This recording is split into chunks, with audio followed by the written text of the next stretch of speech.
Good afternoon friends. आज हम discuss कर लेते हैं एक हमारा और स्टॉक का क्वार्टरली रिज़ल्ट, जो कि रिटेल बहुत पॉपुलर स्टॉक है जिसका नाम है ज़ोमैटो, और आजकल उसे उन्होंने नेम चेंज करके कर दिया एटर्नल। तो इसमें मेन पॉइंट्स हम डिस्कस कर लेते हैं। क्या है रिज़ल्ट इसका? इनका जो रेवेन्यू है वो 64% ईयर ऑन ईयर इंक्रीज़ हुआ है और क्वार्टर ऑन क्वार्टर 8% इंक्रीज़ हुआ है। रेवेन्यू में भी मैं अगर देखूँ, इनके चार बिज़नेस सेगमेंट्स हैं। एक food ordering and delivery business segment है, एक हाइपर प्योर है, एक क्विक कॉमर्स है और एक गोइंग आउट है। तो जो सबसे ज़्यादा इंक्रीज़ जिसमें मेरे को लग रहा है कि हुआ है, जो दिख रहा है डाटा से, वो है इनका क्विक कॉमर्स में।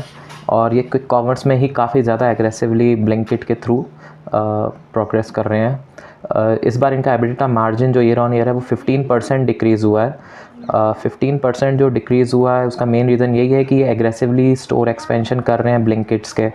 इन्होंने 200 नए स्टोर्स इस फाइनेंशियल ईयर में खोले हैं ब्लिंकिट के, और इनका जो नियर टर्म आउटलुक यही है कि ये नियर टर्म में प्रॉफिटेबिलिटी की जगह ग्रोथ की तरफ ज़्यादा ध्यान दे रहे हैं। तो ये एक अच्छी बात है। और अगर अब देखा जाए तो इनका प्रॉफिट भी 78% ईयर ऑन ईयर डिक्रीज़ हुआ है। वो इसीलिए डिक्रीज़ हुआ है क्योंकि इन्होंने ब्लिंकिट में जो नए स्टोर्स एक्सपेंशंस के लिए एक्वायर करे हैं या बनाए हैं, उसके लिए इनको ज़्यादा एक्सपेंडिचर हुआ है।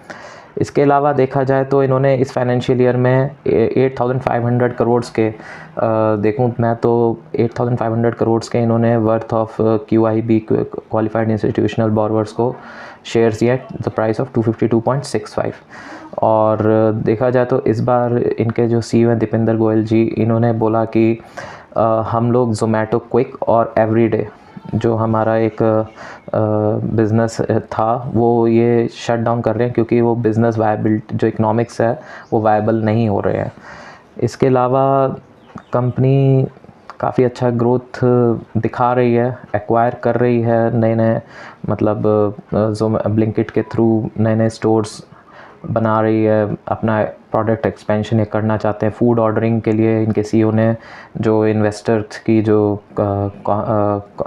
प्रेजेंटेशन है उसमें जो क्वेश्चन पूछा गया कॉन कॉल में, तो उसमें उन्होंने यही कहा है कि भाई फूड डिलीवरी बिज़नेस में काफ़ी ज़्यादा कंपटीशन है और इनका जो मेन ध्यान है वो इन्होंने क्विक कॉमर्स और हाइपर प्योर की तरफ भी अब ये ज़्यादा लगा रहे हैं कि इसको एक्सपेंड किया जाए। हाइपर प्योर एक B2B सिस्टम है जो ये अपने बिज़नेस पार्टनर्स जो इनके रेस्टोरेंट होते हैं उनको ये प्रोवाइड कराते हैं ग्रॉसरीज़ और जो भी नीड होती है from farm to fork method, उस पर चलता है ये।